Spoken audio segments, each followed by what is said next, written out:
नमस्कार विद्यार्थ्यांनो, मागील व्हिडिओमध्ये आपण विविधतेतील एकता ह्या घटकाचा अभ्यास केला. आता आपण ह्या व्हिडिओमध्ये राष्ट्रीय एकतेपुढील आव्हाने चॅलेंजेस टू नॅशनल युनिटी ह्या घटकाचा अभ्यास करणार आहोत. भारतातील समुदाय, वंश, वर्ग, भाषा आणि उपसंस्कृती यावर आधारित विविधतेमुळे राष्ट्रीय एकता साध्य करणे आव्हानात्मक ठरते. The diversities in term of communities, races, classes, languages and subcultures are bound to pose obstacles to the achievements of national integration. The following factors which obstruct the growth of national feeling: casteism, communalism, regionalism, lingualism and economic inequalities have been outlined below. ह्या घटकाचा अभ्यास इथे आपल्याला करायचा आहे. जातीवाद, संप्रदायवाद, प्रदेशवाद, भाषावाद आणि आर्थिक विषमता. फर्स्ट, कास्टिझम, जातीयवाद. आपण याचा इन डिटेल अभ्यास करूया. जातीवाद म्हणजे तर काय, तर देशाऐवजी जातीप्रती निष्ठा बाळगणे, म्हणजे जात ही देशापेक्षा सर्वश्रेष्ठ आहे असा विचार मनामध्ये ठेवणे. जातीसंबंधीची मुळे घट्ट रोवलेली असल्याने लोक हे देशाऐवजी आपल्या जातीचा संदर्भ देतात आणि त्या अनुषंगानेच विचार प्रक्रिया त्यांची चाललेली असते. आणि त्यामुळे काय होतं, लोकांना समाजसेवा, शिक्षण, वैद्यक आणि कल्याण योजनांच्या माध्यमातून त्यांच्या जातीच्या सदस्यांचे संरक्षण करणे शक्य आहे. आणि यामुळे अनेक समस्या, various types of problem create होतात. This may lead to caste members protecting their own caste group through social services, education, medical and other welfare schemes. This is because caste members take with them their biases and prejudices into politics. म्हणजे ते काय करतात की राजकारणात जाताना जातीप्रती निष्ठावान असलेले लोक त्यांचा कल आणि पूर्वग्रह सोबत घेऊनच जात असतात. आणि म्हणून काय होतं, मग वेगवेगळ्या पद्धतींनी त्यांच्या विभागनीय हितसंबंधांचे ते प्रदर्शन करतात. आणि अशा नेतृत्वाने काय होतं, लोक प्रभावित होतात आणि त्यांच्या जातीतील उमेदवारालाच मग मत द्यायला सुरुवात करतात. मतदान ज्या वेळेला करतात ना लोक, त्यावेळेला आपल्या जातीचा उमेदवार कोण उभा आहे की जो आपल्या पुढच्या काही गरजा असतील त्या पूर्ण करू शकेल, हा विचार लक्षात घेऊन तो त्याचं एज्युकेशन लक्षात घेत नाही, त्याचं बॅकग्राऊंड लक्षात घेत नाही, त्याचे एक नेतृत्व क्षमता पाहिजे एखाद्या नेत्यामध्ये, ती लक्षात घेत नाही. फक्त तो आपल्या जातीचा उमेदवार आहे आणि आपलं काम करेल म्हणून हा विचार लक्षात ठेवून हा एक वाईट प्रभाव पडतो आणि राष्ट्रीय एकात्मतेला ते एक मोठं आव्हान ठरतं. लोक त्यांच्या जातीतील उमेदवारालाच मत द्यायला लागतात. जो जाती समुदाय संख्येने मोठा आहे त्याचा राजकारणातील प्रभावही मोठा असलेला आपल्याला दिसतो. आणि म्हणून हे एक मोठं चॅलेंज आपल्यापुढे असलेलं दिसतं कास्टिझमचं. त्यानंतर पुढे जर विचार केला आपण तर कायदे, शहरीकरण, औद्योगिकरण आणि शिक्षण असे बदल होऊनही आज जातीचा जो प्रभाव म्हणावा तसा कमी झालेला नाही. जाती व्यवस्था लोकांच्या मानसिकतेत घर करून आहे. म्हणजे ही एक सायकोलॉजिकल कंडिशन तयार झालेली आहे जी की आपल्याला काढता येणं अशक्य आहे किंवा ती काढूच शकत नाही आपण. आणि म्हणून ही एक मोठी समस्या असलेली आपल्यापुढे दिसते. देशाची एकता कमजोर करण्यासाठी प्रयत्नशील असलेलेही लोक जाती, पंथ आणि संस्कृतीच्या आधारे देशात फूट पाडण्याचा प्रयत्न करतात. लोकांच्या मनामध्ये अविश्वास निर्माण करतात आणि यामुळे देशाची ऐक्यभावना, एकता, युनिटी ही धोक्यात येते आणि खूप मोठा प्रॉब्लेम त्यामुळे निर्माण होतो. Second point of them communalism, संप्रदायवाद. Communalism refers mainly to loyalty to one's own religion before the nation. India is one of the countries in the world where so many religious coexist side by side. आपण बघतो की संप्रदाय हा म्हणजे काय, तर धर्म आधारित राष्ट्रप्रेम होय. म्हणजेच राष्ट्रापेक्षा धर्माप्रती आत्यंतिक निष्ठा बाळगणे. इतके धर्म जिथे एकत्र आणतात असा भारत हा जगातील एकमेव देश आहे. आणि यामुळे आपला सांस्कृतिक वारसा समृद्ध होतो. हे खरे असले तरीही यामुळे आपण विभक्त होणार नाही ना, याचीही काळजी आज प्रत्येकाने घेण्याची गरज ठरते. समाजशास्त्राच्या भाषेत जर बोलायचं झालं तर सांप्रदायिक संघर्षामुळे समाजामध्ये तीव्र शत्रुत्व निर्माण होते. विविध धार्मिक समुदायातील सदस्यांमध्ये कटुता आणि द्वेष निर्माण होतो आणि अशा या संघर्षामुळे असुरक्षिततेची भावनाही निर्माण होते. आणि म्हणून राष्ट्रीय एकात्मतेला यामुळे धोका निर्माण होण्याची दाट शक्यता असते. आपण बघतो economically speaking communism in conflict retard economic growth and development often resources have to be diverted for the damage caused by communism riots and clashes. याच्यामुळे ही समस्या निर्माण होते की जसं सांप्रदायिक संप्रदायामुळे आर्थिक वृद्धी आणि विकासाची गती मंदावते. सांप्रदायिक संघर्षामुळे झालेले नुकसान भरून काढण्यासाठी संसाधने वळवावी लागतात आणि देशाचं गंभीर आर्थिक नुकसान होतं. राजकीयदृष्ट्या politically speaking communism conflict weakness democracy ही काय करते, राजकीयदृष्ट्या सांप्रदायिक संघर्ष लोकशाही क्षीण करत असते. तिच्यामध्ये काही गैरवापर ह्या गोष्टीचा केला जातो. आंतरराष्ट्रीय पातळीवर सुद्धा सांप्रदायिक दंगली होताना आपल्याला दिसतात. धार्मिक द्वेष निर्माण केला जातो आणि एकतेपुढे एक मोठं आव्हान निर्माण होतं. राजकीय समीकरणामध्ये सुद्धा धर्म हा इतर धर्माच्या विरुद्ध असल्याचे चित्र आपल्याला दिसतं. यामुळेच खऱ्या अर्थाने सांप्रदायिक दंगली, परस्परांबाबत अविश्वास, विघटनाची परिस्थिती निर्माण होते आणि यामुळे हिंसा, फूट पाडण्याचं एक षडयंत्र वाढीस लागतं आणि मोठ्या प्रमाणात निरक्षरता आणि अंधश्रद्धासुद्धा याला एक मोठं जबाबदार घटक असलेला आपल्याला दिसतं. त्यानंतर रिजनलिझम, प्रादेशिकतावाद, जो आपल्याला इथे इन डिटेल बघायचा आहे. Regionalism refers to loyalty to one's own state or region before one's nation. This interferes with national integration to a great extent. The history of a particular region is glorified and often it is misused to stress devices forces, thus ignoring the common culture, legacy and heritage.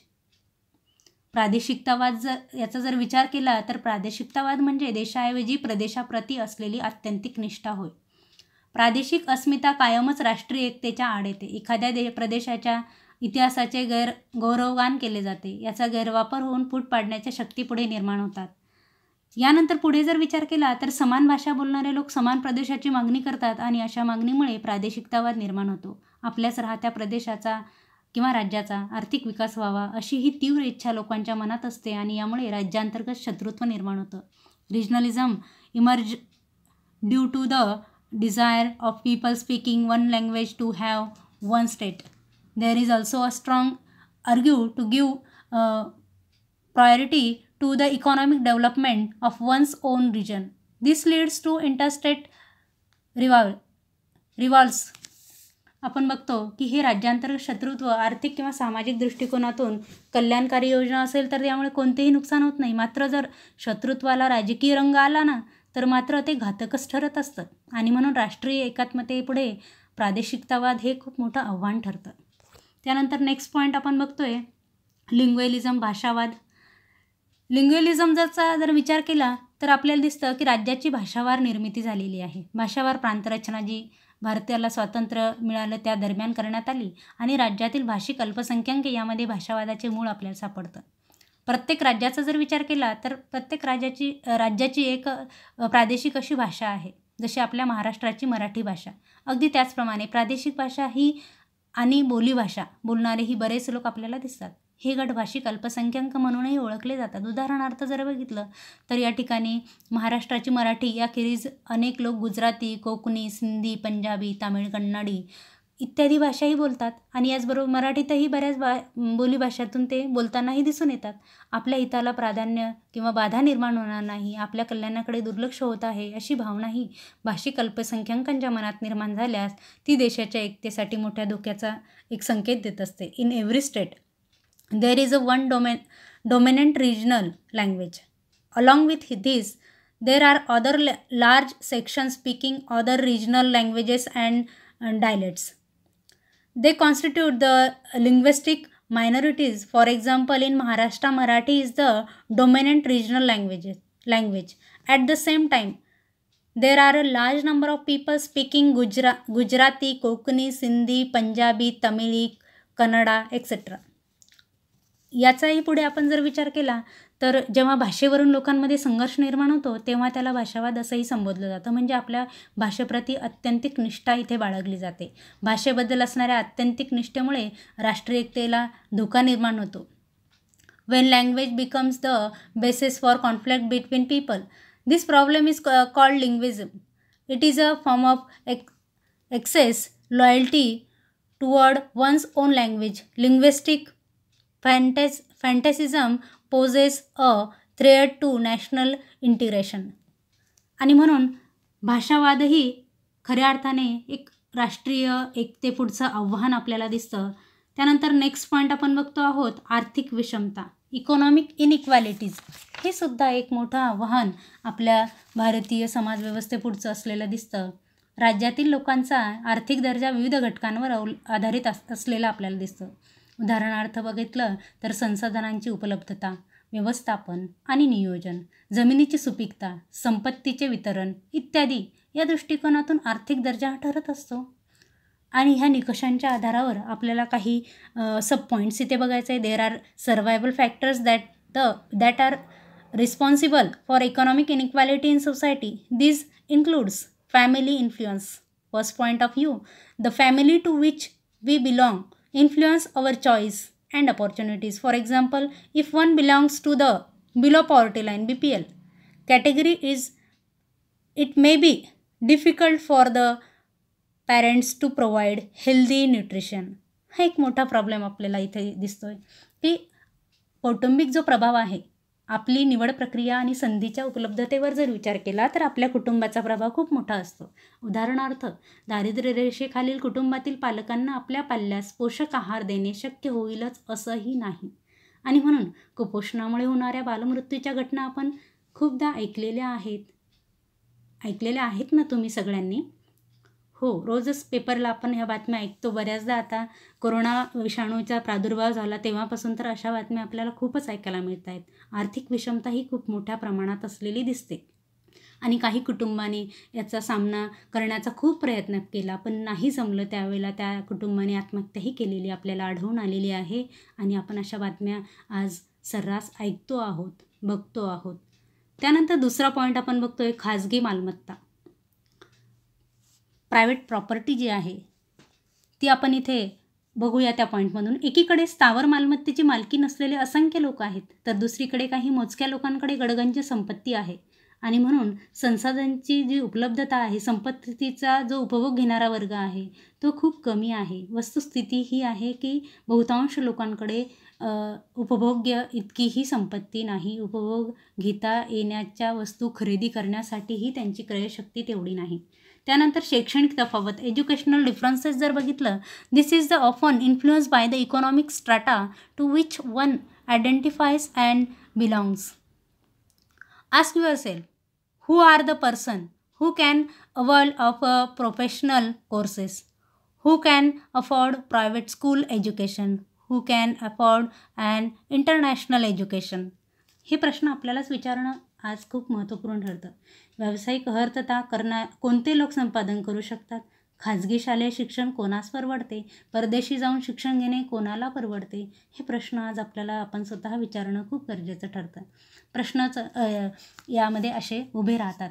त्यानंतर पुढचा point आपण बघतोय संधीची उपलब्धता आणि प्रवेश, availability and access to opportunity. The purchasing capacity of individuals and groups determine our parents and consumption and the extents of consumption. आपण बघतो की व्यक्ती आणि गटांच्या खरेदी क्षमतेवर उपभोगाची प्रवृत्ती आणि स्वरूप अवलंबून असते. उदाहरणार्थ, अनेक अंगणवाड्या आणि खाजगी आरोग्य केंद्रांना पायाभूत सुविधांचा विकास करण्यासाठी अर्थसंकल्पीय तरतूदही पुरेशी नसते. आणि म्हणून मानसिक रोगांची बळी असलेली कितीतरी मुले आज ह्या आरोग्यसेवा किंवा समुपदेशनाचा लाभच घेऊ शकत नाहीत. आपण आतापर्यंत कौटुंबिक प्रभाव, खाजगी मालमत्ता, शैक्षणिक तफावत, त्यानंतर संधीची उपलब्धता आणि प्रवेश हे 4 पॉईंट अभ्यासले. त्यानंतर पुढचा पॉईंट आपल्याला घ्यायचा आहे व्यक्तिगत भेद, इंडिव्हिज्युअल डिफरन्सेस. व्यक्तिगत भेद याचा जर विचार केला तर आपणा सर्वांची क्षमता आणि कार्यक्षमता भिन्न आहे. हा फरक आपली व्यक्तिगत क्षमता आणि सामाजिक अनुभवांवर अवलंबून असतो असं बघितलं. उदाहरणार्थ, एखाद्या व्यक्तीच्या अंगी कला आहे, संगीत, अभिनयाचे गुण असू शकतात, तर काहींमध्ये या क्षमता विकसित करण्याची संधी जोपर्यंत उपलब्ध होत नाही तोपर्यंत या गुणांचा समाजहितासाठी विनियोग करता येत नाही किंवा त्याला ते गुण दाखवता येत नाही, असाही भेद आपल्याला इथे दिसतो. For example, and individuals may have a flair for art, music and acting. However, unless there is a scope to develop these abilities, skills, it may be impossible to utilize one's talent for individual or social benefit. Next point, सामाजिक पर्यावरण, social environment. The social environment in which one experience life, for example, family, neighborhood, peer group, workplace, influence and impact how we develop as individual and as a society. सामाजिक पर्यावरणाचा जर विचार केला तर आपण बघतो की ज्या सामाजिक पर्यावरणात व्यक्तीची वाढ होते त्यावर व्यक्ती आणि समाजाचा विकास अवलंबून असतो. उदाहरणार्थ, आपले कुटुंब, आपले शेजारी कसे आहेत, आपले मित्रपरिवार, आपल्या कामाच्या जागा कशा आहेत, त्याच्यावरही आपलं सामाजिक पर्यावरण हे ठरत असतं. जागतिकीकरणाचा जर विचार केला तर सकारात्मक आणि नकारात्मक परिणाम आपल्याला दिसून येतो. The impact of globalization has both positive and negative consequences. One determinant is that it has widened the gap between the rich and the poor. For example, the mall culture found in the big cities clearly favor these who have than the have-nots. आपण बघतो की मोठ्या शहरामध्ये विकसित झालेली mall संस्कृती अहिरे वर्गाला अनुकूल असू शकते, म्हणजे ज्यांच्याकडे खूप पैसा आहे, आणि नाहिरे वर्गाला प्रतिकूल असू शकते. नाहिरे म्हणजे ज्यांच्याकडे पैसा नसतो अशा वर्गालासुद्धा ही एक वेगळ्या प्रकारे एक वेगळी संस्कृती आकर्षित करत असते. आरोग्यसेवा, विमा, व्यवसाय आणि शिक्षणाचे खाजगीकरण समाजाच्या उच्चभ्रू वर्गास अधिक फायदेशीर ठरत आहे, आणि म्हणून ह्या आर्थिक विषमता असण्याने सुद्धा आपल्याला राष्ट्रीय एकात्मतेपुढे खूप मोठं आव्हान तयार होत असतं, क्रिएट होत असतं. आणि त्यामुळे कदाचित आपण जे डॉक्टर APJ अब्दुल कलाम यांनी जे बघितलेलं स्वप्न आहे 2020मध्ये आपण विकसित राष्ट्र म्हणून पुढे येणार, हे जे स्वप्न त्यांनी पाहिलं होतं ते कदाचित यामुळे शक्य होण्याला काही पायाबंद येत असतात किंवा बंधनं येत असतात, आणि म्हणून आपण तिथपर्यंत जाण्याचा प्रयास करणार आहोत आणि या राष्ट्रीय एकात्मते पुढे जे आव्हानं तयार होतात त्याचाही सामना करून पुढे जाणार आहोत. याच आशेसह आजचा युनिट या ठिकाणी पूर्ण झालेला आहे.